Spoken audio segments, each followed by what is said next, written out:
Praise the Lord. ஆண்டவர் இரட்சகருமாக இயேசு கிறிஸ்துவின் நாமத்தினாலே உங்களை வாழ்த்துகிறேன். கர்த்தர் நம்மோடு கூட இருக்கிறார். நீங்கள் விசுவாசிக்கிறீங்களா? ஆனாலும் சில நேரங்கள் நம்முடைய வாழ்க்கையில் சத்துரு மூலமாய் வருகிற சில கட்டுகள், சில போராட்டங்களை நாம் அனுபவிக்க வேண்டிய சூழ்நிலை இருக்கிறது. கர்த்தர் கொடுத்த இந்த ஊழியத்தின் பாதையிலே அநேக கட்டப்பட்ட மனிதர்களுக்காக ஜெபிக்கும்படி ஆவியானவரை கொண்டு போயிருக்கிறார். ஜெபிக்கும்போது அவர் கிரியை செய்திருக்கிறார், அவர் விடுதலையாக்கி இருக்கிறார். இன்றைக்கி ஒவ்வொரு மனிதனுடைய வாழ்க்கையிலும் சாஸ்திரவன் சில கட்டுகளை கொண்டு வந்து நாம் நிமிர முடியாதபடி நம்மை கட்டி வைத்திருக்கிறான். பாவம் என்கிற கட்டு, கோபம் என்கிற கட்டு, சாபம் என்கிற கட்டு, வறுமை என்கிற கட்டு, இப்படி எத்தனையோ கட்டுகளை வைத்து குடும்பங்களையும் தனிப்பட்ட நபர்களையும் பிள்ளைகளையும் கட்டி நம்முடைய வாழ்க்கையில் நாம் எழும்ப முடியாதபடி செய்து விடுகிறான். இன்றைக்கு கர்த்தர் ஒரு வார்த்தையின் மூலமாய் உங்களோடு கூட பேச விரும்புகிறார். 146 சங்கீதம் நான் வாசிக்கிறேன். 7ஆம் வசனத்திலே, கட்டுண்டவர்களை கர்த்தர் விடுதலையாக்குகிறார். இன்றைக்கு ஆண்டவர் நம்ம கூட பேசுகிறார். கட்டுண்டவர்களை கர்த்தர் விடுதலையாக்குகிறார். என் அன்பு தெய்வ பிள்ளையே, என் அன்பு சகோதரனே சகோதரியே, ஏதோ ஒரு கட்டு உன் வாழ்க்கையில் இருக்கிறதா? இன்றைக்கு ஒரு விடுதலையை கர்த்தர் தரப்போகிறார். என்ன நடக்குதுன்னே தெரில பாஸ்டர், எவ்வளவோ கஷ்டப்பட்டு சம்பாதிக்கிறோம், ஆனால் ₹1 எங்களால் சேர்த்து வைக்க முடியல.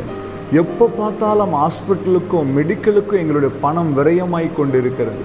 தேவையில்லாத காரியங்களுக்கு நஷ்டப்படுகிறோம். அடிக்கடி எங்கள் வீட்டில் இரத்த காயங்களை நாங்கள் சந்திக்கிறோம். எங்கள் குடும்பத்தில் ஒரு சமாதானம் இல்லை. என் பிள்ளைகள் வாழ்க்கையில் ஒரு ஜெயம் இல்லை. என் மனைவிக்கு, என் பிள்ளைகளுக்கு கர்ப்பம் தடைபட்டு கிடக்கிறது. ஏதோ ஒரு கட்டு எங்களை அழுத்தி கொண்டிருக்கிறது.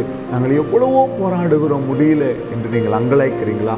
இன்றைக்கு உங்களை பார்த்து சொல்கிற வார்த்தை தான், கட்டுண்டவர்களை கர்த்தர் விடுதலையாக. இது எப்பேற்பட்ட கட்டில் நீங்கள் கட்டப்பட்டிருந்தாலும் இன்றைக்கு கர்த்தர் உங்களை விடுதலையாக்க போகிறார் என்று நீங்கள் நம்பினீங்கன்னா, விசுவாசித்தீங்கன்னா, இன்றைக்கு அந்த கட்டுகள் உடைந்து போகும். சாசி எப்படிப்பட்ட கட்டுகளை கொண்டு நம்ம குடும்பங்களை கட்டி வைத்திருந்தாலும், நம் வேலையை கட்டி வைத்திருந்தாலும், நம் ஊழியத்தை, வியாபாரத்தை, எதை கட்டி வைத்திருந்தாலும், இந்த கட்டுகளை உடைக்கிற ஒரு சர்வ வல்லமுள்ள தேவன் நம்முடைய தேவன். நாம் இப்போ ஜெபிக்க போகிறோம். எல்லா கட்டுகளையும் கர்த்தர் உடைக்க போகிறார். 18 வருஷமாய் நிமிர முடியாத ஒரு கூனி கட்டப்பட்டு கிடக்கிறார். ஆண்டவரை தேடி வந்தபோது, ஆண்டவர் இந்த மகளுக்காய் ஜெபித்த போது, இந்த சகோதரியுடைய கட்டுகள் உடைக்கப்பட்ட போது அவள் நிமிர்ந்து நின்று கர்த்தரை மகிமைப்படுத்தினான் என்று வேதத்தில் வாசிக்கிறோமே. என் அன்பு தேவ பிள்ளையே, இன்றைக்கு உங்கள் கட்டுகள் உடையணுமா? இன்றைக்கு ஒரு விடுதலை உண்டாகணுமா? கட்டுண்டவர்களை விடுதலையாக்குகிற ஆண்டவர் உங்கள் வாழ்க்கையில் செயல்படணுமா? கண்ணை மூடுங்க, ஜெபிக்கலாம். எங்களை நேசிக்கிற நல்ல தகப்பனே, இந்த வார்த்தைக்காய் ஜெபிக்கிறோம். கட்டுண்டவர்களை விடுதலையாக்குகிற சர்வ வல்லமுள்ள தேவன், இன்றைக்கு எந்தெந்த பிள்ளைகள் என்னென்ன காரியத்தில் கட்டப்பட்டு கிடக்கிறார்களோ அந்த கட்டுகள் இப்போது விலகும்படி செபிக்கிறேன். நீர் செய்தீர், நன்றி. இயேசு கிறிஸ்துவின் நாமத்தில் பிதாவே, ஆமென். ஹல்லேலூயா. God bless you.